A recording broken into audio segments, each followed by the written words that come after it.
EVM ખોટકાયું છે અને ખીરસરા કુમાર પ્રાથમિક શાળા ખાતે ઈવીએમ મશીન અડધો કલાકથી બંધ હાલતમાં છે અને મશીન બંધ થતા એ મતદાન મથકની બહાર લાંબી કતારો લાગી છે. મશીન બદલવાને લઈને ચૂંટણી વિભાગની ટીમ ખીરસરા પહોંચી ગઈ છે. મશીન બદલ્યા બાદ ફરી ચૂંટણીની કામગીરી શરૂ કરવામાં આવશે. જેતપુર તાલુકાના ખીરસરા ગામે ઈવીએમ મશીન ખોટકાયું છે અને લાંબી કતારો બહાર લાગી ગઈ છે. ખીરસરાની કુમાર પ્રાથમિક શાળા અને ઈવીએમ મશીન અડધો કલાકથી અત્યારે બંધ છે.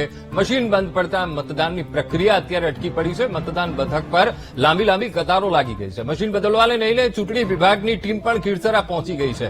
હવે મશીન બદલાશે અને ત્યારબાદ ચૂંટણીની કામગીરી ફરી રાબેતા મુજબ શરૂ થશે.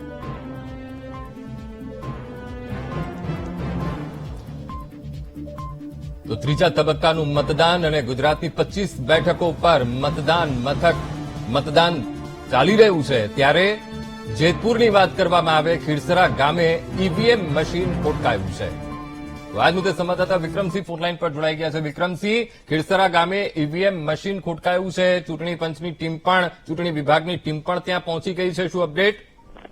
અંકુર, ચોક્કસથી જો વાત કરવામાં આવે તો જેતપુર તાલુકાનું જે ખીરસરા ગામ આવેલું છે ત્યારે ખીરસરા ગામની જે કુમાર પ્રાથમિક શાળા ખાતે છે તે ઈવીએમ મશીનમાં ટેકનિકલ ફોલ્ટને કારણે ત્યારે બંધ જોવા મળ્યું હતું. ત્યારે ખીરસરા અડધો કલાક જેવું છે મતદાન છે તો બંધ રાખવામાં આવ્યું હતું. ત્યારે મશીન બંધ થતા મતદારોની છે તે લાંબી કતારોમાં લાઈન જોવા મળી હતી. ત્યારે ચૂંટણી વિભાગની ટીમ પહોંચી સ્થળ પર મશીન બદલાવવાની કામગીરી છે તે હાથ ધરવામાં આવી હતી. જી અંકુર.